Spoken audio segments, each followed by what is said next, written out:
پیارے دوستو، ایرانی صدر کی قبر پر روزانہ یہ شیر آ کر کیوں دہاڑتا تھا؟ ایرانی حکومت نے قبر کھلوائی تو سب کی چینخیں نکل گئیں۔ استغفر اللہ۔ اردو زون کو پیارے دیکھنے والوں، السلام علیکم۔ یا الہی، یہ کیا ماجرا ہو گیا؟ ایرانی صدر ابراہیم رئیسی کی قبر پر آدھی رات روز ایک ایسی خوفناک آواز آتی، اس کے پاس کے علاقہ متین خوف زدہ ہو جاتے۔ ایک بار چند نوجوانوں نے جب حقیقت جاننے کے لیے قبرستان میں گزاری تو وہ صبح قبرستان میں بے ہوش پڑے ملے۔ آخر ایسا بھی کون قبرستان میں آتا تھا کہ جسے دیکھ کر ہٹے کٹے نوجوان بھی بے ہوش ہو گئے؟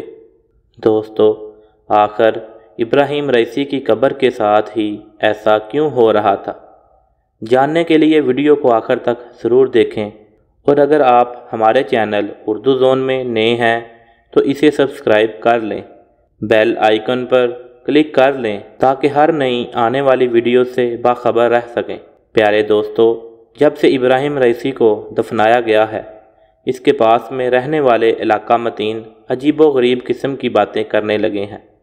کہتے ہیں رات کے وقت جب ہر سو خاموشی کا راج ہوتا ہے تو کسی خطرناک جانور کے دہاڑنے کی آوازیں اس جانب سے آتی ہیں جہاں پر ابراہیم رئیسی کو دفنایا گیا ہے۔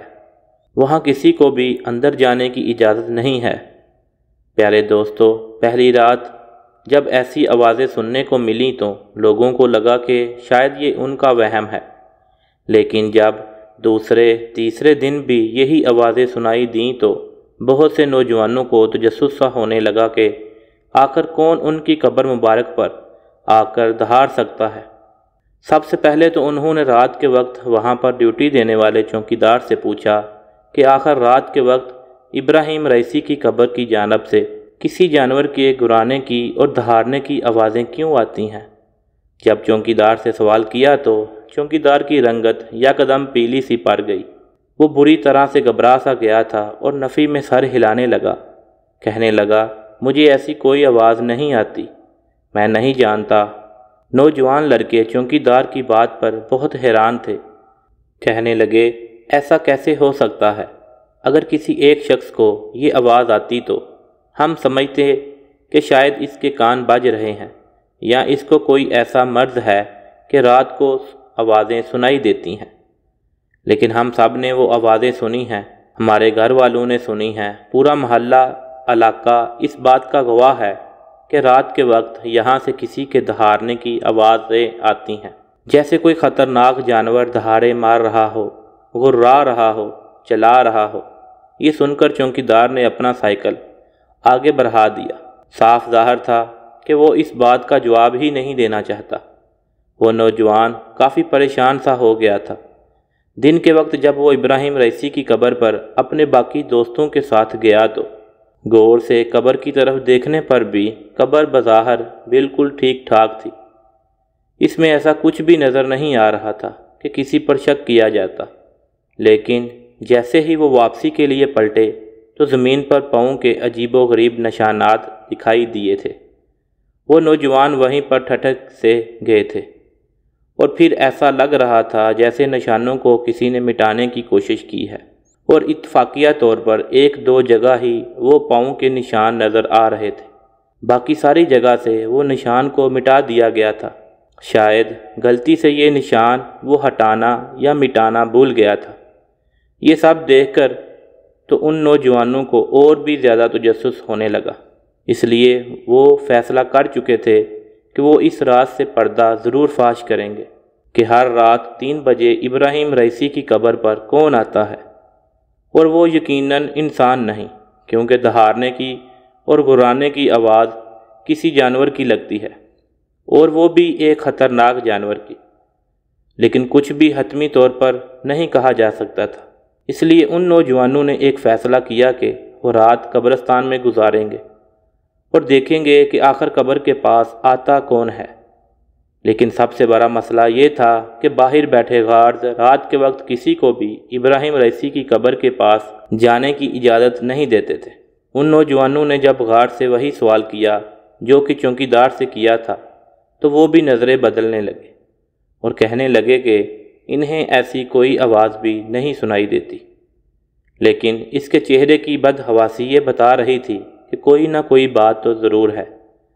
مسئلہ سارا یہ تھا کہ وہاں رات کے وقت کسی کو بھی اندر جانے کی اجازت نہیں تھی، اور وہ لڑکے حقیقت کو جاننے میں اتنے متجس تھے کہ انتظار ہی نہیں کر پا رہے تھے، چاہتے تھے کہ اصل حقیقت سے آگاہ ہو جائیں۔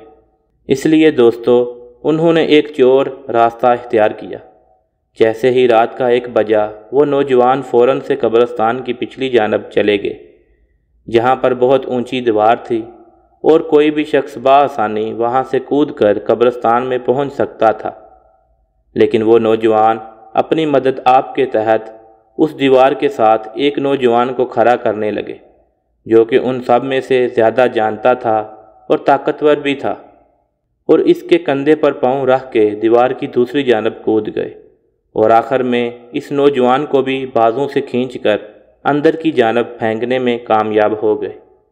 وہ سب لوگ ایک درخت کے پیچھے چھپ گئے تھے، جہاں بہت اندھیرا تھا۔ جیسے جیسے رات گزر رہی تھی، وہ تمام نوجوان اپنی آنکھیں قبر کی جانب گاری دیکھ رہے تھے کہ آخر وہ کون ہے جو رات کے وقت دہاڑنے کے لیے یہاں آتا ہے۔ لیکن صبح کے وقت جب گارڈز ابراہیم رئیسی کی قبر پر آئے تو وہاں پر 3 نوجوانوں کو بے ہوش دیکھ کر گارڈز بھی بہت زیادہ پریشان ہو گئے، اور یہ بھی سوچنے لگے کہ یہ نوجوان اس قبرستان میں آئے تو آئے کیسے۔ بہرحال انہوں نے نوجوانوں کو باہر نکالا اور ان تینوں کے لواحقین کو بلا کر ان کے حوالے کر دیا۔ سب کے گھر والے پریشان تھے۔ ان نوجوانوں کو ہاسپٹل لے جایا گیا۔ کئی گھنٹوں بعد جا کر انہیں ہوش آیا، اور وہ لوگ بری طرح سے خوف زدہ تھے۔ جب ان سے خوف کی وجہ پوچھی گئی تو ایک نوجوان نے ڈرتے ہوئے وجہ بتائی۔ کہنے لگا کہ ہم نے اس قبرستان میں رات کے پہر ایک شیر کو دیکھا تھا، جو کہ ابراہیم رئیسی کی قبر پر آ کے دہاڑے مار رہا تھا، گرا رہا تھا، اپنے پنجوں سے اس قبر کو کھودنے کی کوشش کر رہا تھا۔ یہ بات سن کر ان کے والدین نے ان کی بات پر بھروسہ نہیں کیا۔ وہ کہنے لگے ایسا کیسے ممکن ہے؟ ان کی قبر کوئی جنگل میں تو نہیں بنائی گئی کہ جہاں پر شیر یا دوسرے جانور آ سکیں۔ شہر میں بلا کیسے ممکن ہے کہ کوئی شیر وہاں پر پہنچے اور کسی کو خبر تک نہ ہو؟ تم لوگوں کو کوئی غلط فہمی ہوئی ہے۔ لیکن وہ نوجوان کہنے لگا کہ انہوں نے وہاں شیر کو دیکھا ہے۔ یہ سن کر بہت سے لوگوں کے دلوں میں عجیب و غریب سوالات پیدا ہونے لگے کہ آخر کیسے کوئی شیر غارز کے ہوتے ہوئے اندر داخل ہو سکتا ہے، اور پھر اگر کوئی شیر ہو تو سب کو نظر آتا۔ لیکن یہ بات بھی سچ تھی کہ کسی جانور کے گھرانے کی آواز رات کو سنائی دیتی تھی۔ لوگوں کے دلوں میں بے چینی سی ہونے لگی تھی۔ دماغ میں سوالات کا سلسلہ سا شروع ہو گیا تھا کہ آخر ابراہیم رئیسی کی قبر پر کون سا جانور آ رہا ہے، اور رات کے 3 بجے گھرانے کے لیے کیوں آتا ہے۔ کبھی کبھی تو آوازیں اتنی اونچی ہوتی تھیں کہ لوگ گھبرا جاتے تھے، لیکن یہ نہیں کہا جا سکتا تھا کہ وہ آواز کسی شیر کی ہے۔ ان 3 نوجوانوں میں سے بس ایک نے یہ بتایا تھا کہ اس نے شیر کو دیکھا ہے۔ باقی 2 نوجوان چپ تھے، کچھ کہہ نہیں رہے تھے۔ سمجھ میں یہ نہیں آ رہا تھا کہ کیسے کوئی شیر شہر کے بیچوں بیچ بنی ابراہیم رئیسی کی قبر پر رات کو آ سکتا ہے اور پھر غائب بھی ہو سکتا ہے۔ آخر نوجوانوں کے علاوہ کسی اور نے اس شیر کی موجودگی کا اعتراف کیوں نہیں کیا؟ اب تو بہت سے لوگوں کے اندر یہ تجسس ہونے لگا تھا کہ آخر رات کے وقت کون اس قبر پر دہاڑتا تھا، اور کیا واقعی اس نوجوان کو وہاں شیر نظر آیا تھا؟ اگر شیر تھا تو باقی لوگوں کو کیوں نظر نہیں آیا؟ چوکیدار اور گارڈ سے بھی اس کے متعلق پوچھا گیا، لیکن وہ لوگ کچھ بھی بتانے کو تیار نہ تھے۔ اگلے روز بہت سے لوگ اس قبرستان میں موجود تھے، لیکن اس رات کوئی بھی وہاں نہیں آیا۔ لوگوں کو لگا کہ وہ نوجوان جھوٹ بول رہا تھا، مگر اگلے روز جو کچھ اس نوجوان کے ساتھ ہوا ایک ناقابل یقین واقعہ تھا۔ نوجوان مر چکا تھا، اور جس بات نے سب کو چونکا کے رکھ دیا وہ اس نوجوان کے جسم پر ایک خطرناک جانور کے ناخنوں کے خروچیں تھیں۔ یہ سب دیکھ کر لوگ خوف زدہ ہو گئے تھے۔ اس کے بعد دوبارہ سے وہ گھرانے کی آوازیں آنے لگی۔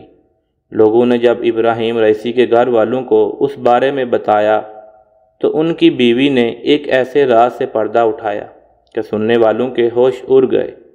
وہ کہنے لگی کہ وہ آوازیں جنات کی ہیں، کیونکہ ابراہیم رئیسی جنات کو کھانا کھلاتے تھے، اس لیے ان کے انتقال کے بعد وہ جنات روتے ہیں۔ کبھی وہ کسی پرندے کی شکل میں نظر آتے ہیں تو کبھی کسی جانور کی شکل میں۔ یہ بات سن کر سب حیران تھے کہ جنات کو کھانا کیسے کوئی انسان کھلا سکتا ہے۔ ابراہیم رئیسی کی بیوی کہنے لگی کہ وہ روز بکروں کو ذبح کروا کر ایک ایسے خالی میدان میں وہ بکرے ڈال دیتے جہاں یہ مشہور تھا کہ یہاں جنات ہوتے ہیں، اس لیے وہ جنات کسی نہ کسی جانور کی شکل اختیار کر کے قبر پر نظر آتے ہیں۔ یہ سن کر سب کو حیرت ہوئی تھی۔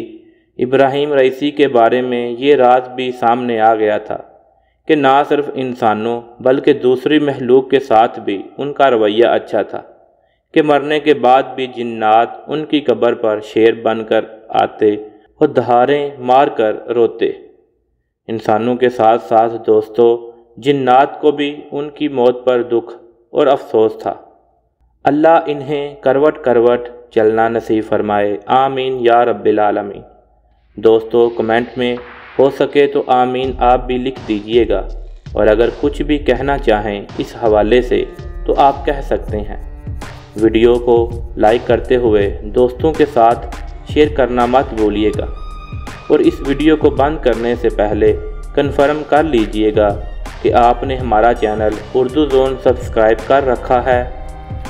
نہیں کیا تو فوری سبسکرائب کر لیجئے اور بیل آئیکن کو کلک کر دیجئے گا تاکہ ہماری آنے والی مزید ویڈیوز بر وقت آپ تک پہنچتی رہیں۔